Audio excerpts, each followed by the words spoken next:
Divorce him immediately. When your daughter was examined, it turned out that. Let me give you this advice as a friend. Thomas Williams said, before revealing something shocking. I couldn't hide my upset at his words.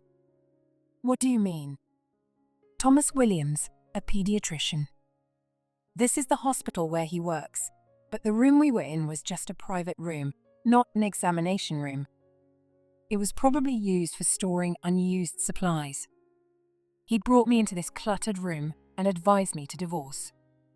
Not only that, but he also told me some astonishing facts about my daughter, Margaret. As I listened to him in disbelief, Thomas Williams' expression tightened as if he had made up his mind. From here on, it might be unpleasant for you, but please stay calm and listen. Later, as he had suggested, I submitted the divorce papers to the city office. At that time, though a conflict with my husband led to a hurried move. Perhaps it was a purification ceremony for a new beginning. My name is Mary Miller. I live with my husband, Joseph, and my daughter, Margaret. Actually, Margaret and I are not biologically related. She is Joseph's child from his previous marriage. I was 29, and Joseph was 33 when we met through a friend. We shared a love for movies and food, and we hit it off right away, leading to our marriage. People around me warned, marrying someone with a child will be tough. But I was prepared and accepted it. I have a gynecological condition that prevents me from having children. I thought having a child was a distant dream, but then Margaret, a sweet girl, became my daughter. I was so happy about that. Margaret was only 3 years old when we got married and had little memory of her biological mother. Her biological mother passed away due to complications after childbirth. So, Margaret saw me as her real mother and grew very fond of me. While I was happy about Margaret, I also felt sorry for her biological mother, so we visit her grave together every year. At that time, Margaret always says, "I'm so lucky to have 2 moms." Margaret is kind and such a good girl. I held her small hand tightly, determined to make her happy. This year marks our 5th visit to the grave. Margaret is now 8 years old. As usual, we clasped our hands together in prayer. "Hey, hurry up." Joseph called from a distance. Although it's a visit to his ex-wife's grave, he gets done quickly and tries to leave. It's only in the last few years that I've started to feel he's a little cold. He would not even go to the grave unless I asked him to, and I gradually began to feel uncomfortable. I wondered if it was just a male tendency to be detached, but it seemed too cold. He was always kind to me, so the contrast was more striking. After getting married, I realized he tended to neglect children. Joseph works as a researcher at a pharmaceutical company and is always busy. It seemed he left all the parenting to his ex-wife and didn't really understand Margaret. Even at the time of our marriage, we had conversation like this. "Where is Margaret's MCH handbook?" "MCH handbook? Where is that? Do we need it?" "Of course, it has important info about her birth and vaccinations." Joseph had no sense of responsibility as a biological parent. I searched everywhere and finally found the MCH handbook, only to discover that more than half of the vaccinations required by age 3 were not done. I hurried to get Margaret vaccinated. While vaccinations are a recommended duty, Joseph simply forgot because he was too caught up in his work. It was unbelievable that, despite working for a pharmaceutical company, he was so careless about these things. I couldn't leave Margaret's care to him, so I took the primary role in looking after her. Taking care of sweet Margaret was not a burden but a joy. However, it broke my heart to realize that she didn't feel loved by her father. "Doesn't Daddy like me?" "That's not true, Margaret. Daddy is just busy with work. He cares about you very much." "Yeah, that's right. Thanks, Mom." Sweet Margaret. Just hearing her call me Mom makes me so happy. However, When Margaret turned 10, there was a slight change in Joseph. He offered to help with dinner. As I had started working part-time again, I appreciated his offer. Maybe he finally felt he should do something as a father and husband. It might be a bit late, but I decided to accept his offer. Thanks, Joseph. Can I count on you on your days off? Of course, I'll show off my amazing skills. I'm looking forward to it. Joseph, who lived alone before we married, indeed cooked well. My burden decreased significantly, and my distrust of him eased. I felt reassured that he cared about the family. However, despite spending more time together at the dinner table, Margaret's demeanor began to change. Usually, everything was fine, but sometimes Margaret would get cranky and take it out on me. At first, I didn't understand why. Her teacher said there was nothing unusual, and she played happily with her friends. She didn't seem to have any issues with her lessons or cram school either. However, after looking at the situation for a while, I found the cause. I realized that Margaret sometimes had health problems. These issues made her irritable. She would have bouts of diarrhea and stay in the bathroom, sometimes couldn't wake up in the morning or couldn't sleep at night.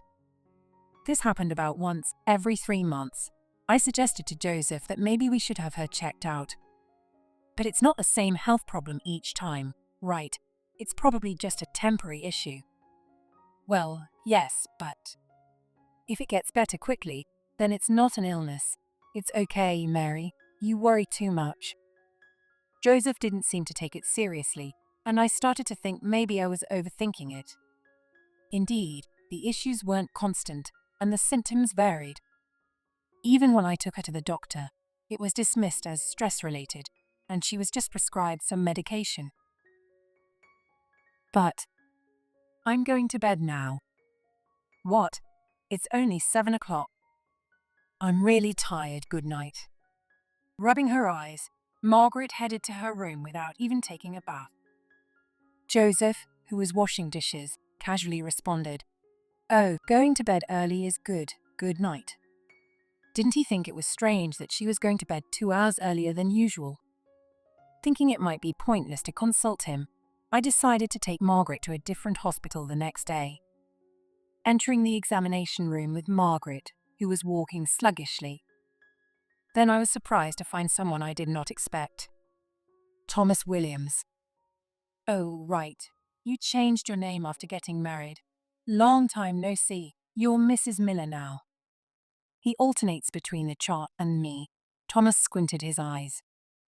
He went to the same high school as I did, and now works as a pediatrician at this hospital.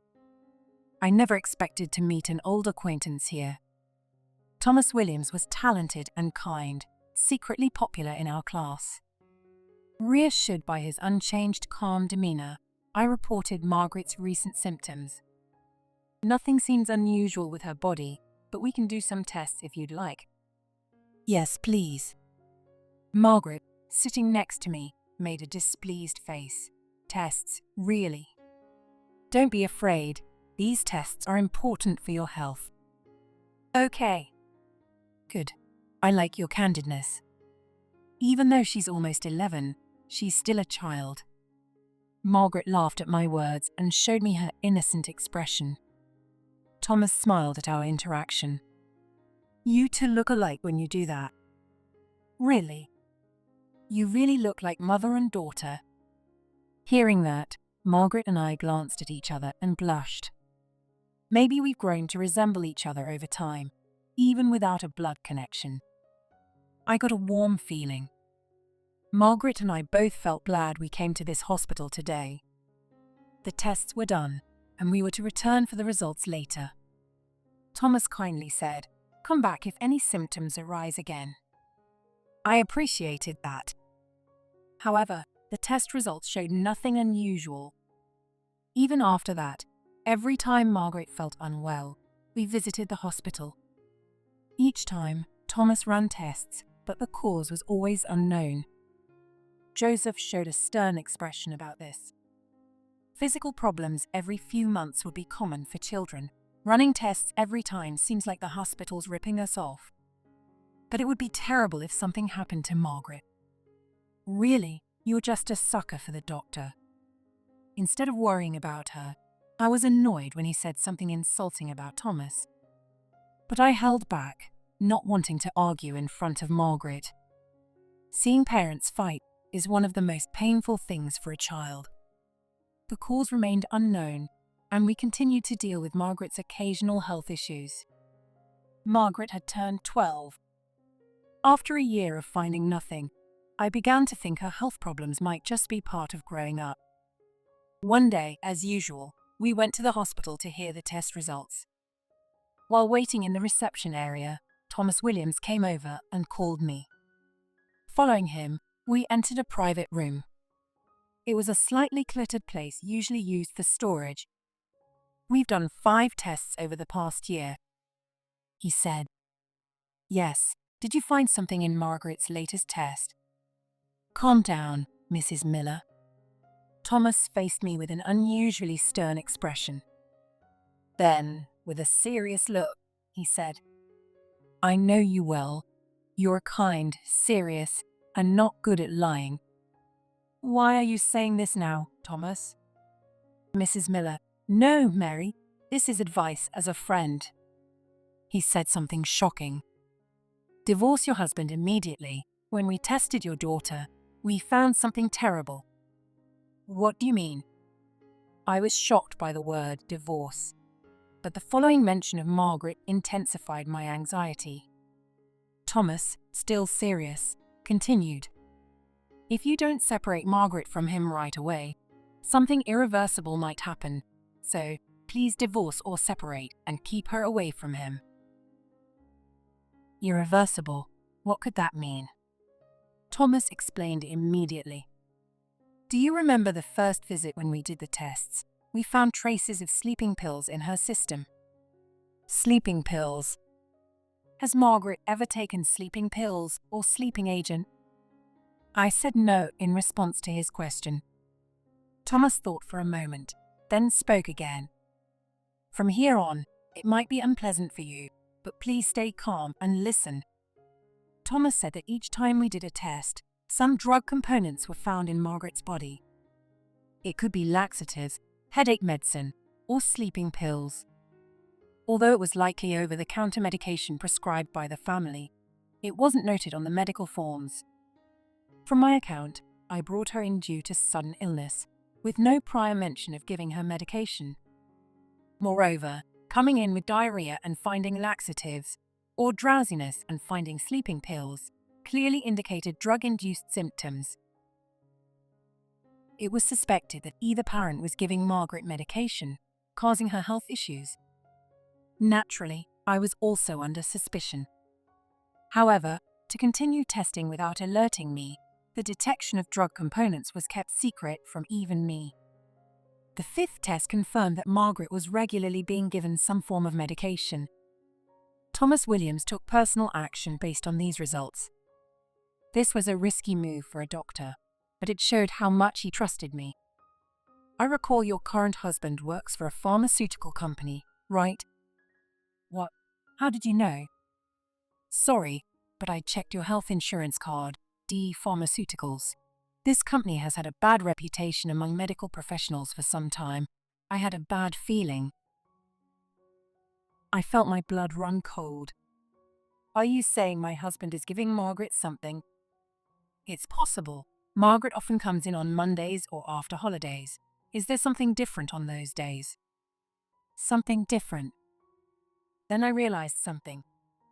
On holidays, Joseph always cooks dinner. In our house with a kitchen that isn't easily visible from the living room, it might be hard to notice if something unusual happens there. Thomas's words seemed more credible, and my suspicion of Joseph grew. Could he really be doing this, even as her biological parent? But thinking about his attitude at his ex-wife's grave and his recent indifference to Margaret, I couldn't rule it out completely.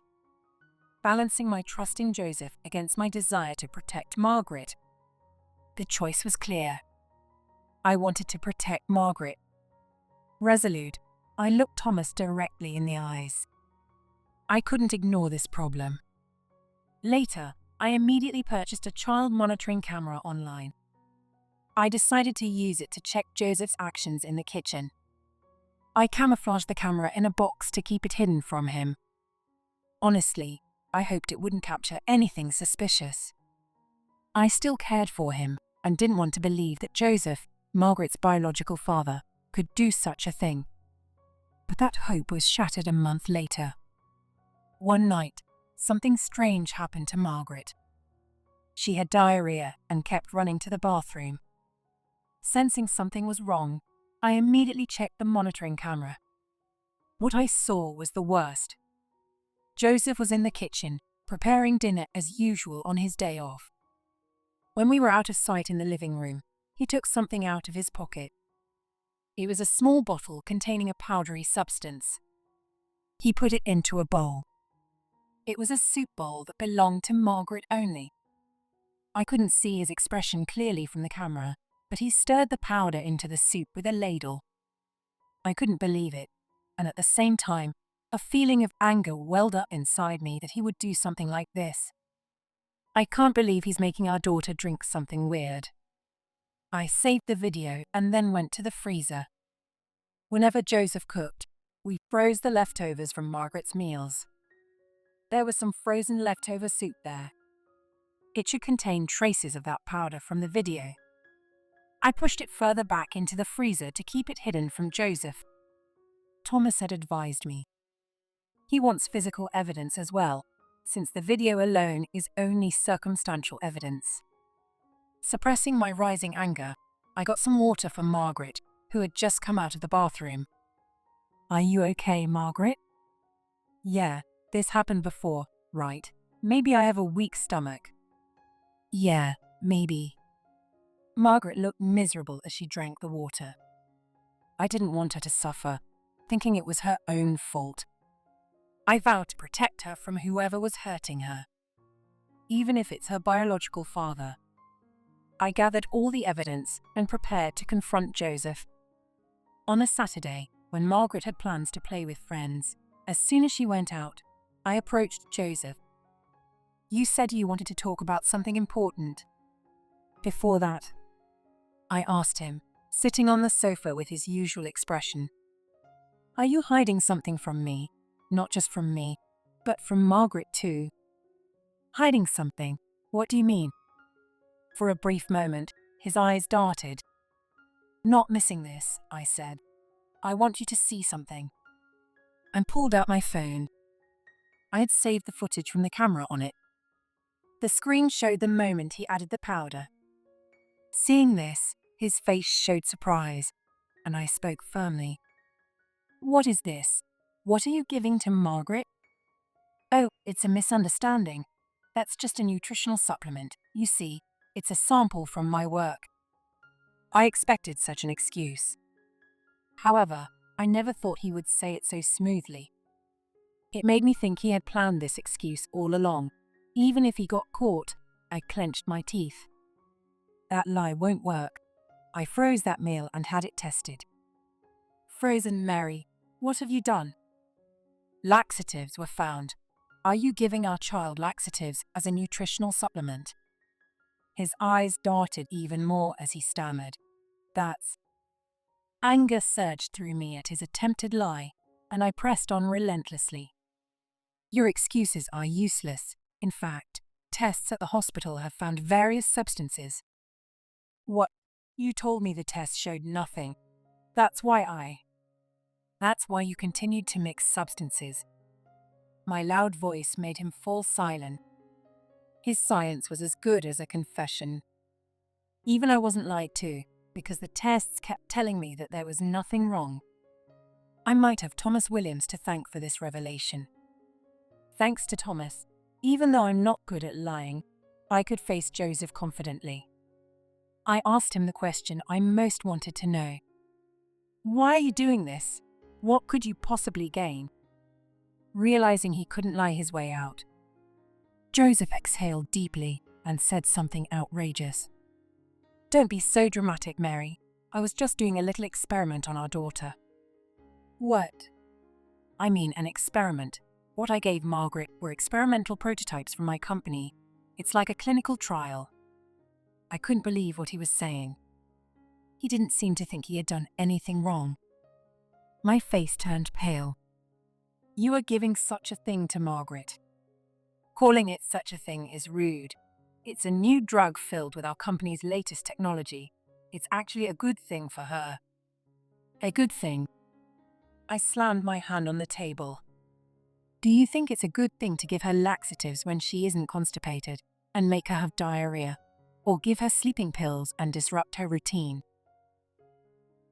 Don't get so worked up. This is necessary human experimentation. Human experimentation. Joseph's nonchalant smile sent chills down my spine. I realized I might be dealing with someone truly dangerous. A feeling of fear began to creep in. But I steeled myself. If I gave up now, Margaret would be in danger. Experiment. You just said you experimented on our daughter's body. Yes, it's hard to determine the right dosage and effects with animals alone. Recruiting for clinical trials costs money and takes time. With my own daughter, I can monitor her regularly without extra hassle or cost. It's a convenient and cheap method. My body was trembling. Not from fear. I was trembling with anger. The thought that Margaret had suffered because of such a reason. Don't be ridiculous. You're not a parent or even a human being. Mary, that's too harsh. The Joseph standing before me no longer seemed human. He reached out to me with a strangely sweet voice. I love you. That's why I never gave you any of it, right? Because you knew it was dangerous. Then why give it to Margaret? Because Margaret is my daughter. It's only natural for her to help with the experiments. His words treated our child like his property. This man wasn't a father. He wasn't even human. Talking to him any further was useless. I handed her hidden documents to Toru, who was no longer able to communicate with me. There's no point in talking. Let's get divorced. Divorce. Of course, I'll take Margaret. With all this physical evidence, it will be hard for you to get custody, and you just gave us solid testimony. I revealed the voice recorder I had been hiding along with the divorce papers. When I pressed the play button, Joseph's vile confession echoed once again. I stopped it, not wanting to hear more than necessary. For the first time, he looked truly shaken. No, I don't want a divorce. I can't believe he don't want a divorce now. I looked at him coldly. I've already filled out my part. You fill out yours now. But I love you, Mary. I don't love you anymore. I said it firmly. I had no love left for Joseph, who only hurt Margaret. The future would be hard for Margaret. But I couldn't let her stay with someone who talked about human experimentation. No, Mary, please. Stop crying and sign. Just sign it. As Joseph cried, I felt my emotions toward him grow even colder. Indeed, Joseph had loved me consistently, both before and after our marriage. But his love was twisted. There was no way I could accept such a love. Once he signed, I grabbed the divorce papers and left the house. I drove straight to the city office. When I arrived, even though it was Saturday morning, the office was open, I headed to the registry section to submit the papers. Just as I was about to hand them over. No, I can't do it. I can't divorce you. Joseph. He burst in just as I was handing over the papers. He must have followed me in his car. Clearly mentally unstable, he seemed oblivious to the stares from the public eye. He clung to me, placing his hand on my shoulder. Let's start over, okay? I'll never do that again. Stop it, Joseph. Being watched by so many people made me panic as well. The city office staffs just looked on from behind the counter. Maybe they were used to seeing family disputes like this. However, when Joseph tried to drag me away by force, one person finally intervened. That person was Margaret. Why are you here? It was Margaret who was involved in this incident. She stepped between us and quickly came to my side. I figured this would happen, so I came here first. It's okay. I'm ready for this. Margaret. I was deeply surprised by her sudden support. I had actually explained everything to Margaret beforehand. The test results from the hospital, the reasons for her past health issues, and everything Joseph had been doing. It was painful to tell her the truth, but as the victim, she had the right to know. When Margaret learned everything, she was shocked, but somehow seemed to understand. So that's why I only felt sick after Dad cooked. Margaret, did you notice? Yeah, I'm not a little kid anymore. Kids grow up before we realize it. She would be in middle school next year. She had grown so much, my daughter. Feeling a bit emotional, I told Margaret that I would be discussing things with Joseph soon. I mentioned that divorce might be a possibility, but I hadn't told her it would be today, yet clever Margaret had figured it out. Maybe her plans with friends were just a cover. She had left the house early and waited at the city office. Margaret, convince Mom not to do anything stupid. Joseph, thinking Margaret didn't know anything, said this. But Margaret's sharp gaze made his shoulders twitch. Dad, I know everything. I can't stay with you anymore. Margaret. A dad who gives weird drugs to own daughter is scary. As soon as Margaret said this loudly and firmly, the atmosphere in the city office changed dramatically. A buzz arose, and the looks from people around us turned severe. Hey, did she just say her dad made her take drugs? That father, isn't that dangerous? The murmurs of the people waiting for their paperwork reached Joseph's ears, and he turned pale. Then, excuse me, could I have a word with you? Eat, officer. A police officer who happened to be there approached us. He introduced himself as being from the Community Safety Division and grabbed Joseph's arm as he tried to escape. I've been concerned about this situation. Your daughter's statement really caught my attention. I'm sorry, but could you and your daughter come with us? Yes. Things were getting serious. But maybe this was a good turn of events. Joseph, with his arm still held by the police officer, was pale. I didn't do anything. We'll get the details at the station. Let's go, okay? Yes, of course.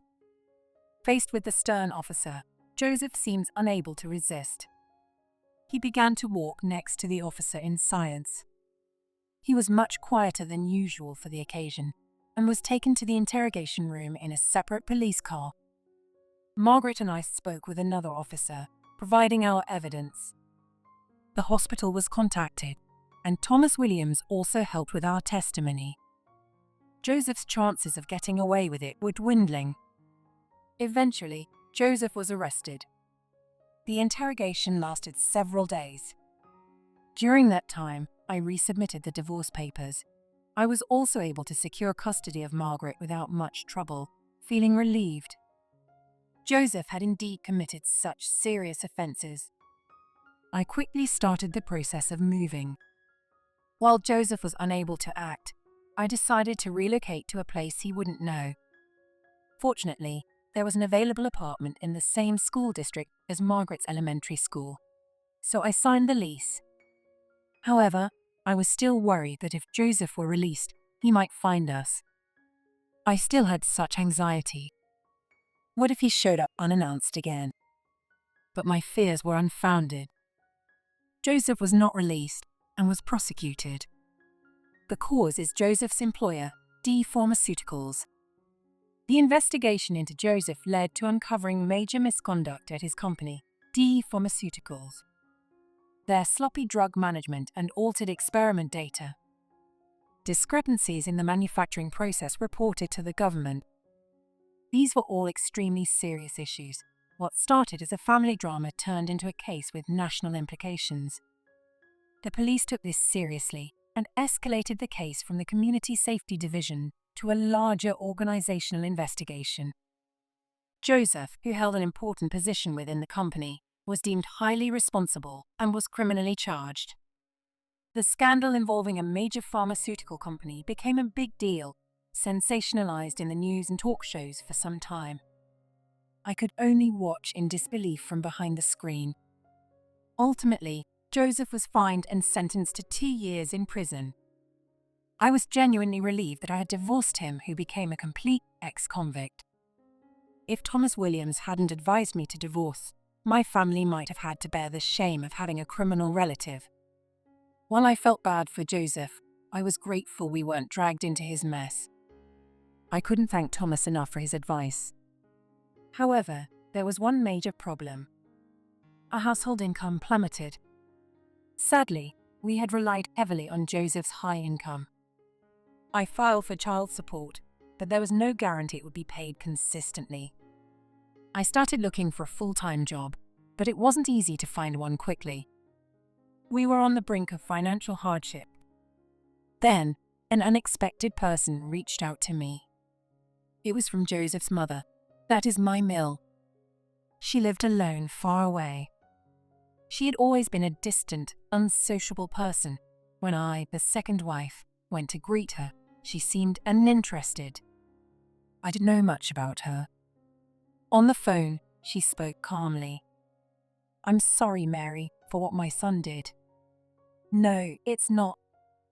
Even though it was to protect Margaret, I was the one who triggered Joseph to push him into a corner. I had been prepared to be blamed by her because I was aware of that. However, she didn't seem to be in a blaming mood.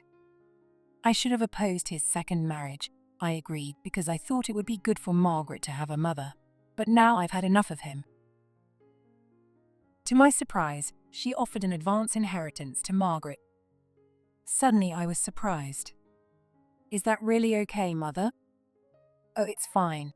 I've saved enough for my retirement, and I thought the remaining assets would go to my only son, Joseph, but not anymore." My Mill spoke ruefully, saying that ever since then, Joseph had frequently sent her letters. I thought those might be letters expressing longing for his mother from prison, but those weren't. Those were requests for money and job assistance for when he got out.